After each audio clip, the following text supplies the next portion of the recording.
말씀입니다. 두아디라 교회의 사자에게 편지하라. 그는 그 눈이 불꽃 같고 그 발이 빛난 주석 같은 하나님의 아들이 이르시되 내가 네 사업과 사랑과 믿음과 섬김과 인내를 아노니 네 나중 행위가 처음 것보다 많도다. 그러나 내게 책망할 일이 있노라. 자칭 선지자라 하는 여자 이세벨을 내가 용납하니 그가 내 종들을 가르쳐 빼어 행하게 하고 우상의 제물을 먹게 하는도다. 또 내가 그에게 회개할 기회를 주었을 때 자기의 음행을 회개하고자 하지 아니하는도다. 볼지어다 내가 그를 침상에 던질 터이요 또 그와 더불어 간음하는 자들도 만일 그의 행위를 회개치 아니하면 큰 환난 가운데 던지고 또 내가 사망으로 그의 자녀를 죽이리니 모든 교회가 나는 사람의 뜻과 마음을 살피는 자인 줄을 알지라. 내가 너희 각 사람의 행위대로 갚아주리라. 두아디라에 남아있어 이 교훈을 받지 아니하고 소위 사단의 깊은 것을 알지 못하는 너희에게 말하노니 다른 짐으로 너희에게 지울 것은 없노라. 다만 너희에게 있는 것을 내가 올 때까지 굳게 잡으라. 이기는 자와 끝까지 내 일을 지키는 그에게 만국을 다스리는 권세를 주리니 그가 철장을 가지고 그들을 다스려 질문을 깨뜨리는 것과 같이 하리라. 나도 내 아버지께 받은 것이 그러하니라. 내가 또 그에게 새벽 부려를 주리라. 귀 있는 자는 성령이 교회들에게 하시는 말씀을 들을지어다. 할렐루야. 아멘. 살아계신 하나님께서 여러분들과 함께 하실 줄로 믿습니다. 시간 본문을 통해서 점점 성장하는 교회 이런 제목과 함께 은혜를 나누어 보려고 합니다. 7살짜리 아들과 5살짜리 아들이 엄마의 생일이 다가오자 엄마에게 생일 선물을 준비하기 위해서 자기들이 가지고 있던 저금통을 깨뜨렸습니다. 돈을 손에 쥔 두 아이가 마트에 가서 엄마 생일 선물을 샀습니다. 7살짜리는 엄마가 매일 화장할 때 보니까 입술에다 뭘 바르고 있어요. 그래서 엄마 입술에 바르는 그러한 립스틱을 하나 샀습니다. 아침마다 엄마가 거울 앞에서 바르는 것을 보니까 색깔도 비슷하게 해가지고 그것을 골라서 샀습니다. 그런데 5살짜리는 어떤 것을 샀느냐? 5살짜리는 장난감을 샀습니다. 장난감을 자기가 좋아하는 장난감을 샀어요. 왜 그러냐? 자기가 좋아하는 장난감이기 때문에 엄마도 좋아할 것이다 라고 생각을 했습니다. 여러분, 이 두 아이의 차이점은 어디 있을까요? 7살짜리 큰아이는 그래도 엄마 입장에서 생각을 해서 선물을 샀습니다. 그런데 5살짜리는 5살짜리 아이는 자기 입장에서 선물을 샀습니다. 내가 좋아하기 때문에 당연히 엄마도 좋아할 것이다 라고 생각을 했다는 말이죠. 여러분, 우리는 때로 이럴 때가 참 많습니다. 내가 좋아하는 것은 상대방도 좋아할 것이다. 내가 좋아하는 것은 아내도 좋아할 것이다. 내가 좋아하는 것은 남편도 좋아할 것이다. 내가 좋아하는 것은 아무개도 좋아할 것이다 라고 생각을 합니다. 예를 들어서 선물을 하는데 술을 전혀 좋아하지 않는 사람들한테 최고급 양주를 갖다 주면 어떻게 될까요? 좋은 건가요? 좋은 선물 했죠. 왜냐하면 비싼 거거든요. 프랑스에서 직수입한 아주 최고급 양주. 근데 그 사람에게는 좋은 선물입니까? 전혀 맞지 않습니다. 내 입장에서 보면 굉장히 좋은 거죠. 그건 구하기도 힘든 겁니다. 그러나 상대방의 입장에서는 전혀 아닙니다. 우리는 대개 이렇게 생각을 합니다. 왜 그럴까요? 성장하지 못했다. 성숙하지 못했다. 그렇게 얘기합니다. 성숙한 신앙은 내 입장에서 신앙생활하는 것이 아니라 하나님의 입장에서 생각하고 신앙생활을 하는 것입니다. 우리는 종종 하나님과 너무 다른 시각에서 판단하기도 하고 신앙생활을 하기도 합니다. 그 대표적인 것 가운데 하나가 숫자 지향주의입니다. 뭔가를 많이 가지고 있고 뭔가를 다른 것보다 더 크고 좋다고 생각하는 것입니다. 교인이 많이 모여야 큰 교회고 좋은 교회이고 교인 수가 얼마 안 되는 교회는 좋은 교회가 아니다. 예, 헌금이 많아 재정적으로 풍부한 교회는 좋은 교회고 가난한 교회는 별 볼 일 없는 교회. 도시에서 크게 성장한 교회는 좋은 교회고 시골에서 10명도 안 되는 작은 교회는 별로 좋지 않은 교회. 그렇습니까? 그러나 하나님의 생각은 그렇지 않으십니다.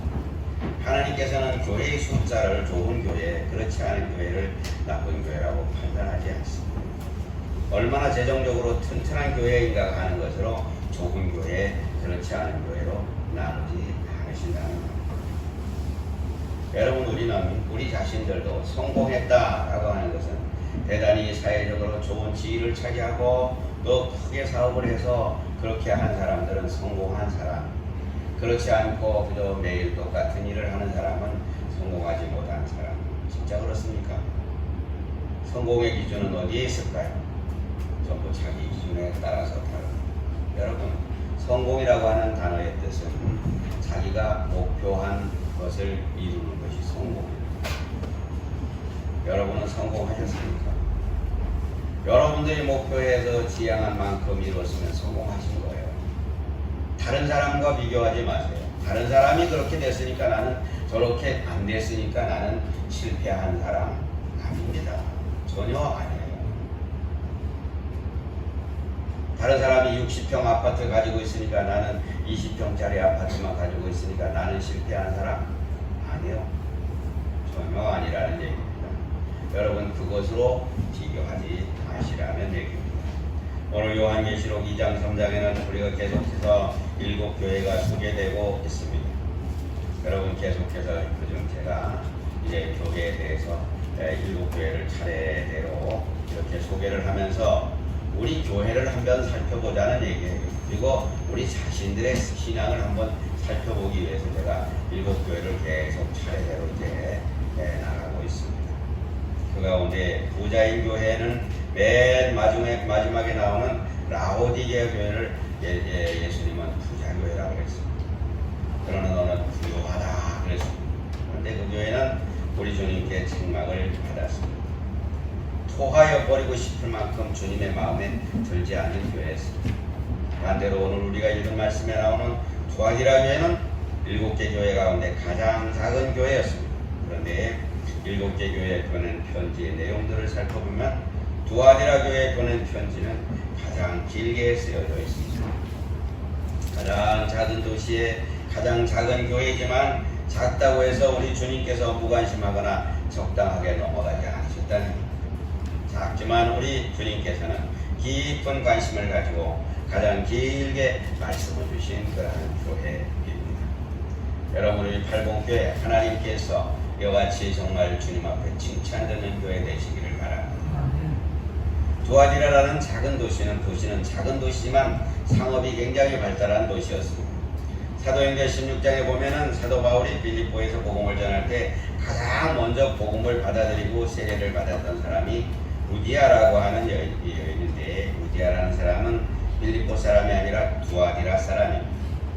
자주 옷감 장사를 하던 루디아가 빌립보에 물건을 팔러 왔다가 거기서 사도 바울을 만나서 예수님을 믿게 되었습니다.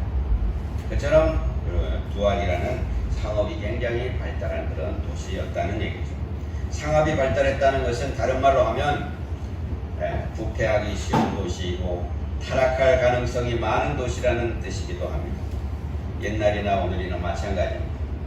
오늘날 세계에서 가장 상업이 발달하고 상술이 뛰어난 나라가 일본입니다. 일본이 겉으로는 아주 신사적이고 깨끗한 것처럼 보여도 그 안에는 부패하고 타락한 모습들이 너무너무 많습니다. 세계에서 우상 숭배가 가장 많은 나라가 일본입니다. 일본에는 우상의 숫자가 얼마나 많으냐, 그렇게 사람들이 얘기를 하니까 인구수만큼 많다고 얘기를 합니다. 오히려 인구수보다 더 많다고 얘기를 합니다. 이것이 우상 숭배가 판을 치는 나라입니다. 뿐만 아닙니다. 성적 윤리적 타락도 세계에서 최첨단을 걸을 정도로 완전히 부패해 정체해져 있습니다. 물론 우리나라에서 문제가 되고 있는 원조 교제, 러브 호텔 이런 것 전부 어디서 건너왔느냐? 일본에서 건너온 것입니다. 학교에서 아주 심각한 문제가 제기되고 있는 왕따, 이것도 역시 일본에서 건너온 잘못된 문화의 소산입니다. 어쩌면 상업이 발달한 나라이기 때문에 정말 사회적으로 그런 타락과 부패가 기승을 부리는 것인지도 모릅니다. 일본이 섬나라이기 때문에 옛날서부터 그렇게 성적으로 타락이 돼 있어요. 그건 아주, 그런데 거기 사람들은 그냥 그건 당연시 여깁니다. 당연시. 제가 정확하게 알고 있는 얘기인지는 잘 모르겠는데, 여러분들 일본 사람들은 여자들이 뒤에다가 보따리 하나씩 짊어지고 다닙니다. 뭐 하는 건지 아세요? 어디에서든지 시간 나면 아무 때나 성적인 행위를 할 수 있도록 하는 그런 보따리입니다. 심각하지 않습니까? 그런데 그거는 그 나라는 아주 그게 문화적이고 당연하다고 생각하고 그렇게 짊어지고 다닙니다. 보자기를 하나씩 짊어지고 다닙니다. 그것이 아주 큰 문화라고 생각을 하고 있습니다. 두아디라는 작은 도시로 그랬습니다. 그리고 그 두아디라에 설립된 두아디라 교회 역시 문제가 많은 교회였습니다. 물론 칭찬받은 내용도 많이 있었습니다. 두아디라 교회가 주님으로부터 칭찬받은 내용이 19절에 소개되고 있습니다. 사업을 칭찬했습니다. 열심히 교회 사업을 감당했습니다. 작은 교회임에도 불구하고 교육사업, 선교사업, 구제사업 등을 잘 감당했습니다. 일 잘하는 교회, 칭찬받을 만하죠. 두 번째는 사랑을 칭찬했습니다. 요한계시록 2장 1절 이하에 소개되는 에베소 교회는 다른 거 다 잘했지만 처음 사랑을 버렸다 그래가지고 책망을 받았습니다. 그러나 두아디라 교회는 사랑에도 칭찬을 받았습니다. 세 번째는 믿음을 칭찬했습니다. 믿음이라는 것은 삶의 중심에 하나님을 모시고 하나님 중심으로 살아가는 것을 말합니다. 두아디라 교회의 성도들은 하나님 중심으로, 하나님의 말씀 중심으로 살아온 믿음의 사람들이었음을 우리가 성경 본문에서 알 수가 있습니다. 네 번째는 섬김을 칭찬했습니다. 섬김이라고 하는 것은 봉사입니다. 교회에서 봉사하는 것이나 형제를 섬기는 일이나 이웃을 섬기는 일에 열심히 했다는 얘기입니다. 여러분, 교회가 이 섬김이 빠지게 되면 문제가 심각합니다. 냉랭합니다. 사랑이 식어집니다. 섬김에 대해서 모든 사람들에게, 이웃들에게, 성도들끼리 섬김이 없다면 그 교회는 그냥 형식적 교회에 불과합니다. 그런데 이 두아디라 교회는 섬김도 잘했습니다. 믿음과 사랑은 섬김의 모습으로 드러나게 되어 있습니다. 사랑과, 우리가 아무리 사랑이 많다 그러면서도 섬김이 없다 그러면 뭘로 사랑을 증명하겠습니까? 섬김으로 증명하는 거예요. 서로 사랑하고 섬기는 거예요. 어떻게 섬깁니까? 연약한 자들을 섬겨주고 또 서로 왕래하면서 어려운 일이 있을 때 같이 도와주기도 하고, 좋고 기쁜 일이 있을 때는 같이 좀 가서 축하도 해주고.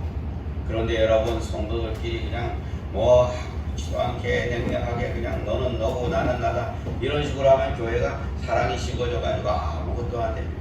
그래서 교회는 예배와 봉사와 섬김 또 교제가 있어야 됩니다. 그리고 선교에 중점을 두는 이런 교회가 진실된 교회. 우리 교회는 섬김의 모습, 사랑의 모습이 많이 있어야 될 줄로 믿습니다. 주님께서 두아디라 교회의 섬김을 칭찬하셨다는 것은 그 성도들이 살아있는 믿음, 구체적으로 사랑을 실천하는 삶을 살아가고 있다는 것을 말하고 있습니다. 다섯 번째는 인내를 칭찬하셨습니다. 너희가 잘 참고 견뎠다. 두아디라 교회 성도들은 어려운 가운데서도, 역경과 고난 가운데서도 모든 것을 잘 참고 인내했습니다. 주님께서 칭찬하신 이런 모습들을 보면 두아디라 교회는 정말 훌륭한 교회였습니다. 사업과 사랑과 믿음과 섬김과 인내, 이 모든 것에 칭찬받는다는 것은 정말 훌륭한 교회라는 얘기입니다. 그러나 이런 다섯 가지 칭찬보다 더 큰 칭찬이 있습니다. 어떤 것을 얘기합니까? 이 나중 행위가 처음 것보다 많도다라는 말씀입니다. 이게 중요합니다. 처음 것보다 나중이 점점점 좋아져야 된다. 점점 성장했다 그런 얘기입니다. 여러분, 점점 성장했다는 말입니다. 이건 대단한 칭찬입니다. 사업도 처음보다 갈수록 많이 했습니다. 믿음도 자랐습니다. 사랑도 풍부해졌습니다. 섬기는 일도 열심히 했습니다. 참는 일도 열심히 했습니다. 모든 것에 처음보다 더 성장했다고 칭찬을 받습니다. 여러분들의 믿음이 날로 성장하는 여러분 되시기를 바랍니다. 우리의 신앙은 날마다 자라가야 됩니다. 자라가야 주님으로부터 칭찬을 받을 수 있습니다. 믿음도 자라고 섬기는 일에도 더욱 자라나야 됩니다. 사랑을 베푸는 일에도 더욱 열심히 해야 됩니다. 신앙생활하는 지 1년이 지나도 2년이 지나도 5년이 지나고 10년이 지나도 그대로라면 뭔가가 잘못된 것입니다. 어린아이들이 키가 자라고 지혜가 자라는 것처럼 우리의 신앙도 시간이 지날수록 점점 자라야 되는 것은 당연합니다. 그런데 자라지 못한다? 그러면 어딘가 병이 들어있는 거예요. 병이 들어있는 거예요. 정신적으로 자라지 못하면 정신지체입니다. 육체적으로 자라지 못하면 지체장애입니다. 무엇인가 문제가 있는 것이죠. 두아디라 교회 교인들은 신앙생활의 모든 면에서 잘 자라가는 성도들이었습니다. 그러나 두아디라 교회도 책망할 것이 있다. 문제가 있었습니다. 여러분, 우리가 아무리 잘해도요, 좀 더 잘못하는 일들이 가끔 벌어질 수 있습니다. 예수님께서는 두아디라 교회를 향해서 네가 이런 것도 잘하고 저런 것도 잘했다. 심지어는 신앙생활도 처음보다도 더 진부해서 잘했다. 그런데 책망하신 것이 있습니다. 한 가지 책망할 것이 있다. 그렇게 말씀합니다. 교회 안에 들어온 거짓 가르침을 용납하고 따랐다는 것입니다. 거짓 가르침을 따르고 용납합니다. 여러분, 거짓 사도들을 용납합니다. 두아디라 교회에 들어온 거짓 가르침은 마침 선지자라 하는 여자 이세벨이라고 하는 여자가 있었습니다. 여기서 말하는 이세벨은 여자가 누구인지 정확하게 알 수는 없지만 구약 성경에 나오는 북이스라엘 아방의 부인이었던 이세벨처럼 온 교회를 거짓 가르침으로 현혹하고 교인들을 죄에 빠지게 만들었던 것은 분명합니다. 여러분, 다른 교훈에 대해서 자꾸 귀를 기울이면 안 됩니다. 열왕기상 16장에 이세벨이라는 여자가 나오는데 그는 이스라엘 사람이 아니라 이방 시돈 왕의 딸로 아합 왕의 부인이 된 사람입니다. 왕비가 된 이세벨은 자기가 섬기던 바알과 아세라 우상을 온 이스라엘에게 퍼뜨리고 바알은 농사 짓는 신이라고 그렇게 얘기를 했습니다. 그래서 농사를 잘 짓고 풍년을 막기 위해서는 바알을 섬겨야 된다고 했습니다. 이스라엘 백성들을 꼬드겨 가지고 하나씩 거기에 빠지도록 만들었던 사람. 그런 이세벨이 두아디라 교회에도 있었다라고 얘기하는데 자칭 선지자라고 합니다. 세상과 적당하게 타협하면서 더 잘 살 수 있다는 말로 교인들을 꼬드겼습니다. 자칭 선지자. 여러분의 교회에서도 가끔 그런 사람들이 있어요. 자칭 은혜 받았다 그러고 자칭 나는 그냥 은사 받았다 그러면서 이상한 방향으로 교인들을 자꾸 현혹시키는 그런 사람들이 있습니다. 우리 교회는 그런 분들이 없으니까 천만 다행이에요. 큰 교회는 꼭 그런 사람들이 몇 사람씩 됩니다. 그래가지고 내가 은사 체험을 했고 예언을 하고 어쩌고 그러는데 당신 와가지고 내가 기도해 줄 테니 한번 와봐라. 그래가지고 기도를 하는데 막 이상한 말로 현혹시켜가지고 거기에 쏙 빠져들게만. 여러분, 이렇게 말씀을 잘못 유혹하고 말씀을 잘못 가르치는 이런 거짓 선지자들을 조심해야 합니다. 두아디라는 상업도시라 그랬죠. 장사하는 사람들이 많았습니다. 장사하는 사람들에게는 타협이 최상의 처세술입니다. 그래서 장사를 해서 많은 이익을 남기기 위해서는 나에게 유리하도록 협상을 잘해야 됩니다. 그래서 장사하는 사람들에게는 타협이 최상의 처세술이라고 그렇게 얘기를 합니다. 어떤 분이 아주 신앙생활을 오래 하신 분이에요. 사업을 하는 분입니다. 그런데 술, 담배를 끊지를 못했어요. 그래서 물어봤습니다. 그걸 아직도 끊을 수가 없겠습니까? 사업을 하려면 그 사람들을 만나서 이렇게 같이 비즈니스를 하려면 어쩔 수 없이 해야 됩니다. 그런데 여러분, 그거 안 하는 사람들은 사업 다 망했죠. 그죠? 그거 안 하는 사람들은 사업 다 망했어요. 하나도 못해요. 말이 안 되죠. 여러분, 하나님이 주시는 다른 방법들, 더 좋은 방법들이 얼마든지 있습니다.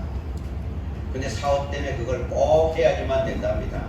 비즈니스 때문에 그걸 안 하면 안 할 수가 없답니다. 그건 자기 합리주의예요. 결국 자기 합리주의. 주님은 간대가 없어요. 오랫동안 신앙생활을 했어요. 교회에서 직분도 받았어요. 다 항전직도 받았어요. 그런데도 그걸 못 보고 있다라고 하는 거죠. 왜 그렇습니까? 주님하고 나하고는 별개이기 때문에 그렇습니다. 여러분, 세상과 타협에서 얻어진 이익은 반드시 불행으로 우리에게 되돌아오게 됩니다. 그렇게 하게 되면 결국 그 사람들이 병들어가지고 나중에는 정말로 제대로 고칠 수 없는 이러한 지경에까지 이르는 모습들을 제가 직접 보았습니다. 여러분, 세상과 타협에서 우선은 뭔가 손에 쥐어지는 것 같이 보일 수 있습니다. 그러나 그 결과는 항상 후회와 비극뿐입니다. 우리의 신앙과 진리에서 떨어지게 만드는 거짓된 가르침을 조심해야 됩니다. 처음에는 별거 아닌 것처럼 생각했다가 그들의 게임에 넘어가기가 아주 쉽습니다. 거짓된 교훈과 가르침은 주의 종들까지도 넘어뜨리는 큰 힘이 있습니다. 어느 누구도 나는 절대로 넘어가지 않아, 나는 어떤 유혹에도 끄떡없어, 그렇게 할 사람은 아무도 없습니다. 여기 앉아 계신 여러분도 마찬가지예요. 저도 마찬가지입니다. 그렇기 때문에 항상 조심해야 합니다. 주님께서 두아디라 교회 이세벨에게 회개 기회를 주었습니다. 그러나 그 여자는 회개하기를 거부했습니다. 주님께서 회개하기를 거부한 이세벨을 뭐라고 했어요? 여기 보니까 침상에 던지겠다. 침상에 던진다는 얘기가 무슨 얘기예요? 질병으로 꼼짝 못하게 누워서 있게 만들겠다는 얘기입니다. 침상이라는 말은 병상으로 바꿀 수 있습니다. 회개하기를 거부하면 질병으로 그를 치겠다는 말입니다. 여러분, 회개하기 거부하게 되면 하나님이 질병으로 치십니다. 네. 이세벨뿐 아니라 이세벨의 꾀임에 넘어가서 음행을 하는 사람들까지도 회개하자면 큰 환난 가운데 던지겠다고 말합니다. 이것은 꼭 육적인 음행만을 얘기하는 것이 아닙니다. 영적 음행을 하는 사람들, 하나님을 배반하고 하나님을 거역하고 하나님의 말씀을 변질시켜가지고 하는 사람들을 침상에 던지겠다고 합니다. 실제로 소아시아에서 쓰여진 여러 문서들에 보면 당시에 만연되어 있던 음행의 결과로 질병에 걸려서 수많은 사람들이 죽어갔다는 기록이 있습니다. 그 질병은 음행의 결과로 그들에게 나타난 성병이라고 그렇게 추측을 해 볼 수 있습니다. 오늘날도 정말 동성애가 판을 치는 이 시대에 여러분, 에이즈가 만연하고 있습니다. 그런데 안타까운 것은 이 동성애를 나라에서 부추기고 있다는 사실입니다. 차별금지법이라고 하는 이런 법을 만들어가지고 동성애자들이 같이 동성끼리 살도록 그렇게 합법하겠다는 얘기입니다. 참 너무너무 안타까운 사실이에요. 하나님은 이런 사람들 때문에 질병으로 치신다고 그랬어요.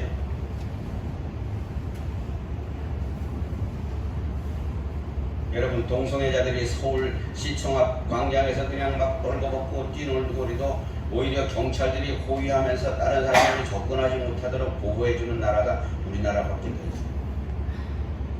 희한한 나라입니다. 희한한 나라예요. 그것을 그대로 좋다고 또 법으로 제정해서 아주 그들을 보호하겠다네요. 차별금지법. 어떻게 된 생각인지 도대체가 이해가 안 갑니다. 그러면 어떻게 되느냐? 하나님께서 질병으로 치십니다. 코로나19 여러분, 이게 그냥 갑작스럽게 온 게 아니라고 저는 생각합니다. 물론 이거 제가 얘기하는 것이 정설이 될 수 있을지는 모르지만 저는 그렇게 생각합니다. 지금 세상 문화가 고도로 발달해서 성적으로 문란해지고 하나님을 대적하고 하나님을 배반하는 일 때문에 하나님께서 이것을 꼼짝 못하도록 하는 이러한 채찍으로 저는 생각합니다. 병상에, 침상에 던지겠다고 말씀합니다. 그리고 내가 사망으로 그의 자녀들을 죽이리니, 그의 자녀들이란 이세벨의 거짓된 교리 따라 우상 숭배를 하고 음행을 일삼던 모든 무리들을 얘기합니다. 그들이 회개하지 않았기 때문에 하나님께서는 그들을 죽음으로 몰아가겠다고 말씀합니다. 여러분, 회개할 기회가 주어졌을 때 회개해야 됩니다. 회개는 절대로 나중으로 미뤄서는 안 됩니다. 회개를 미루다 보면 우리의 신앙이 점점 굳어지게 되고 그 성경에서 강팍하게 되었다고 하는 말씀처럼 우리는 점점 강팍하게 됩니다. 하나님께서는 어떤 죄를 지었든지 그 사람에게 반드시 회개할 기회를 주십니다. 그리고 회개했을 때는 그 죄를 용서해 주십니다. 그러나 회개할 길을 주셨음에도 불구하고 회개하지 않을 때는 채찍으로 치십니다. 질병으로 치시고요, 물질로 치시고요, 그 다음에는 자녀들을 치십니다. 순서가 있어요. 어느 과정 정점에 이르렀는지 우리는 알 수가 없지만 하나님의 계획하신 바에서는 그렇게 치게 됩니다. 두아디라 교회 이세벨은 회개할 기회가 주어졌음에도 불구하고 회개하기를 거부했어요. 아니 내가 좋아서 하는데, 내가 그렇다고 하나님 교회 안 나가나? 교회도 나가는데? 참 아이러니하지 않습니까? 하나님을 믿는다고 하면서도 회개하지 않습니다. 이제는 회개할 기회가 지나버리고 말았습니다. 그래서 침상에 던지겠다고 심판을 선포하였습니다. 이세벨을 따르던 무리에게는 회개할 마지막 기회가 주어졌습니다. 회개해야 살 수 있다고 말씀하십니다. 이 기회를 놓치면 그들도 이세벨처럼 심판을 받게 됩니다. 여러분, 우리 하나님은 사랑의 하나님이십니다.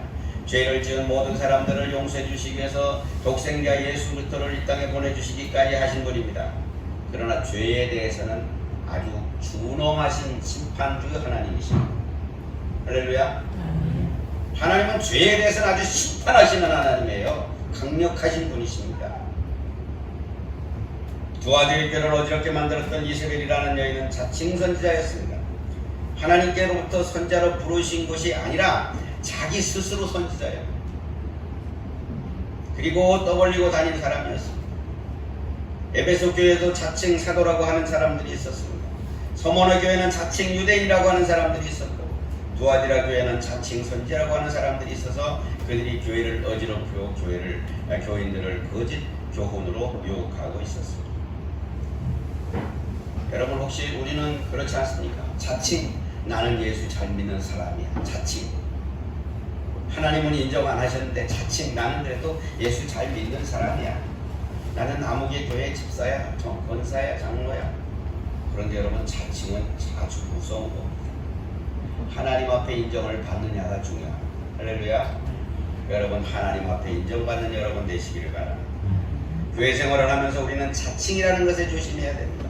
내 스스로 모든 것을 할 수 있고 나만이 할 수 있다고 생각하는 그것이 성경에서는 자칭이라고 표현을 하고 있습니다. 교회에서 열심히 일하는 분들이 이것에 조심해야 됩니다. 거짓 선자 이세벨의 꾀임에 빠지지 않고 믿음을 굳게 지키는 사람들에게 주님은 이렇게 말씀하십니다. 두아디라에 남아있어 이 교훈을 받지 아니하고 소위 사단의 깊은 것을 알지 못하는 너희에게 말하노니 다른 짐으로 너희에게 지울 것이 없노라. 너희의 순수한 신앙은 책망할 것이 없다. 뭐라고 더 이상 할 말이 없다 라고 말씀합니다. 이세벨에 빠지지 않아요. 두아디라 교회는 이세벨의 꾀임에 빠진 것 외에는 어느 것도 흠잡을 것이 없을 정도였습니다.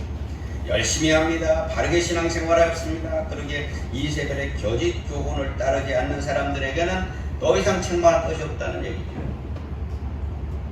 여러분, 하나님 말씀 외에 누가 이렇다 저렇다 하고 이렇게 하는 건 괜찮다, 저렇게 하는 거는 괜찮다, 이 정도는 괜찮다, 그런 말은 듣지 마세요. 하나님 말씀이 아니잖아요. 사람의 얘기잖아요.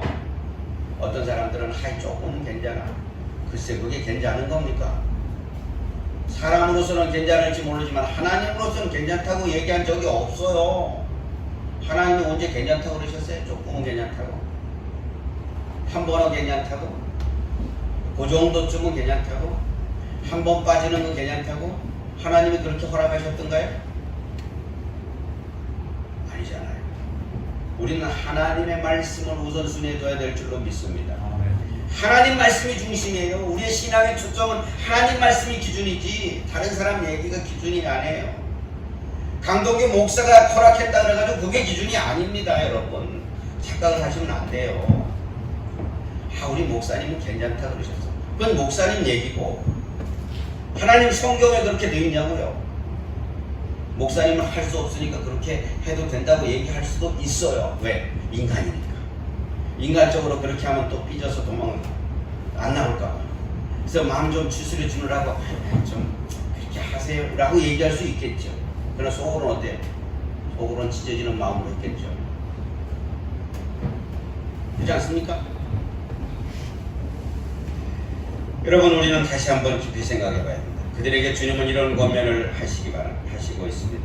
너희에게 있을 것을 내가 올 때까지 굳게 잡아라. 너희에게 있는 것을 올 때까지, 내가 올 때까지 굳게 잡아라. 그것은 믿음을 철저하게 언제까지? 주님이 오실 때까지, 재림 때까지 굳게 잡으시기를 바랍니다. 그것은 거짓 선자 이세벨의 교훈에 빠지지 말고 굳게 잡고 있던 순수한 복음과 진리입니다. 생명을 준 복음과 삶을 빠르게 인도하는 진리를 말하는 것입니다. 이 복음과 진리를 끝까지 잡고 있으라는 것입니다. 여러분 끝까지 잡으시기를 바랍니다. 이세벨의 거짓 교리가 유혹한다고 하더라도 거기에 넘어지는 자가 되서는 안 됩니다. 그리고 그들이 복음의 열정을 가지고 생활했던 그 신앙적인 모습을 끝까지 굳게 잡으라는 말씀입니다. 주님으로부터 칭찬받았던 모습이 사업과 사랑과 믿음과 섬김과 인내 그리고 점차 자라나는 그 신앙의 아름다운 모습을 언제까지? 주님이 오실 때까지 끝까지 잡으라는 말입니다. 여러분 우리는 언제까지 성장해야 될까요? 사람은 끊임없이 성장합니다. 여러분 육신적인 성장은 어느 정도 하게 되면 멈추게 됩니다. 그런데 여러분 영적 성장은 언제까지? 주님이 오실 때까지 성장합니다. 할렐루야. 여러분 신앙생활은 언제까지 해야 됩니까? 주님 나라에 갈 때까지 하는 거예요. 그때까지 얼만큼? 열심히 더 성장해 가면서 날마다 변화돼 가면서 해야 될 줄로 믿습니다. 그렇게 복음과 진리 그리고 열심 있는 그 신앙을 주님의 오실 때까지 굳게 잡고 이세벨의 거짓된 교훈에 빠지지 않는 사람들에게 주님께서 26절에 뭐라고 말씀해요? 만국을 다스리는 권세를 주겠다라고 약속을 하셨습니다. 할렐루야. 여러분 이런 권세를 여러분들 받는 여러분 되시기를 바랍니다. 28절에는 내가 새벽별을 주겠다 말씀하십니다. 하늘로부터 하늘의 놀라운 상급이 주어진다는 말입니다. 오직 믿음을 붙잡고 믿음으로 자라며 믿음의 승리자가 된 사람에게는 하나님께서 하늘의 상급을 주실 줄로 믿습니다. 여러분 우리는 믿음이 끝까지 성장해야 됩니다. 두 아들에게 주신 말씀을 통해서 우리는 기복신앙과 막머니즘의 유혹에 빠져져 있는 오늘 우리를 향한 그리고 현대교회를 향한 주님의 음성을 들을 수 있어야 됩니다. 현대교회는 이웃을 섬기는 일이나 선교사를 파송하는 일 또는 주님의 귀한 사역을 많이 감당하고 있습니다. 그러나 조심해야 될 것이 있어요. 순수하고 열정적인 신앙에 현대인의 이세벨이 침투해 들어오습니다. 세상과 타협하고 윤리적인 타락을 부추기는 거짓된 가르침이 신앙과 진리라는 너울을 쓰고 교회에 들어와서 슬슬 파고 들어오고 있다는 얘기입니다. 하나님의 생각이 기준이 아니라 세상적인 가치를 기준으로 삼아서 물질화된 세상을 이기며 살아갈 수 있다고 유혹하게 됩니다. 신앙생활 하는 거 옛날에는 다 그렇지만 지금 시대가 바뀌어가지고 이 정도 하면 돼 라고 하면서 슬쩍 바꾸어서 살며시 유혹을 합니다. 여러분 사탄이 우리를 유혹하는 것은요 갑작스럽게 유혹하지 않습니다. 차츰차츰 하나씩 빼앗아 갑니다. 여러분 마귀에게 하나를 양보하게 되면요 그 다음에 또 한 가지를 달라고 그럽니다. 그것도 하나 줘. 그거 괜찮아. 그거 너 안 해도 돼. 그러면서 슬쩍 또 뺏어갑니다. 그러다 보면 나중에 영혼까지 뺏깁니다. 이세벨의 거짓 교훈에 물든 교회, 이세벨의 거짓 교훈에 빠진 교회는 복음의 본질을 상실하고 세상과 적당하게 타협하면서 신앙생활하는 것이 참 잘하는 것이라고 얘기를 합니다. 세상의 것을 적당하게 즐기면서 신앙생활하고 그것이 현명하게 생활하는 것이라고 자부합니다. 그렇게 되면 신앙이라는 명분은 있지만 사실은 신앙이 아닌 거짓된 교훈이 우리의 영혼을 잠식해 가고 있습니다. 여러분 우린 현실에 안주하면 안 됩니다. 현실적으로 타협이 아닙니다. 여러분 마귀는요 타협을 해서 되는 게 아니에요. 예수 그리스도를 쫓아내야 됩니다. 물리쳐야 됩니다. 할렐루야.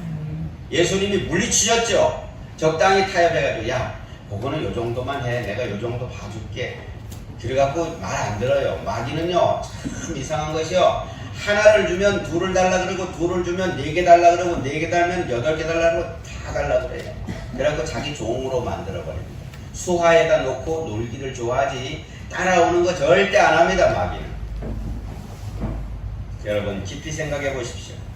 병들면 신유기도를 받으려고 하고 사업이 실패하면 축복기도 받으려고 하고 미래가 궁금해지면 예언기도를 받아야 된다고 생각합니다. 물론 그것도 신앙일 수 있습니다. 그러나 여러분 더 중요한 것은 누구를 위해서 병고침을 받고 누구를 위해서 사업이 일어서야 되는 것입니까? 모두 내 기준에 맞춘 거 아니에요? 내가 거기에 만족하기 위해서 거짓 교훈에 빠진 현대인의 우상에 지나치지 않습니까?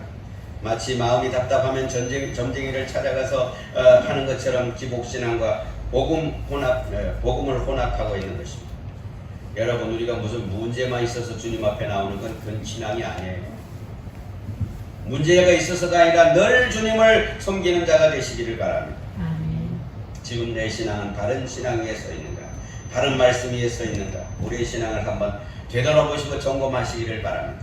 우리 두아지라 교회 주신 말씀을 통해서 우리가 한번 점검을 해보자 그런 얘기죠.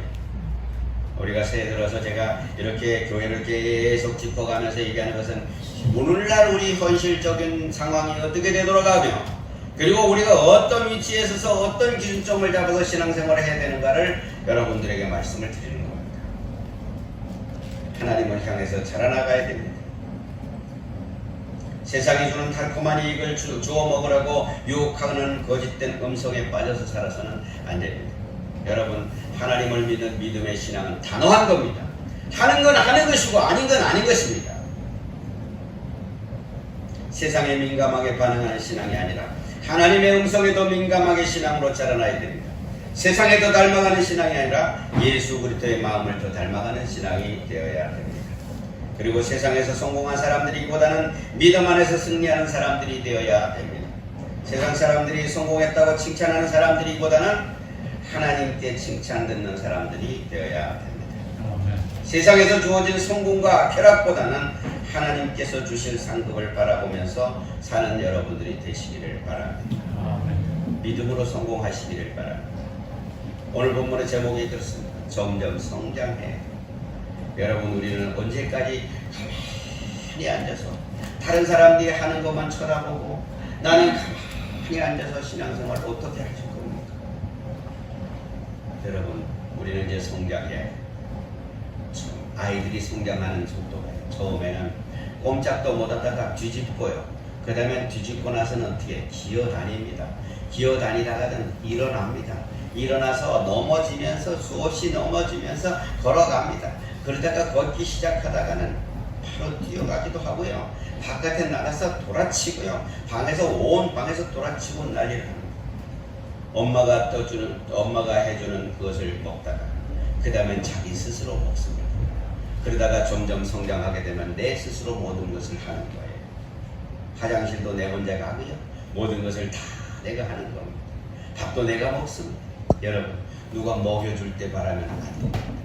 내가 찾아가서 먹어야지. 엄마가 없을 때는 이제 어떡합니까? 성장하게 되면 내가 알아서 다 차려 먹는 거예요. 꺼내서 차려 먹고, 얘 없으면 끓여서 먹고 다 먹는 거예요. 이게 성장입니다. 우리의 신앙도 그렇게 성장하시기를 바랍니다. 언제까지 어린아이가 되겠습니까? 여러분, 이제는 우리 점점 성장해 나가서 정말 주님을 기쁘시게 하고 주님 앞에 칭찬 듣는 여러분들 되시기를 주님의 이름으로 축원합니다. 기도하겠습니다. 하나님 아버지, 지금 시대가 마음되고 어렵습니다. 혼란스럽습니다. 어떤 것이 진짜인지 거짓인지 분별할 수 없을 만큼 우리를 혼란스럽게 합니다. 그런 중에도 하나님은 늘 우리와 함께 하시는 것을 믿습니다.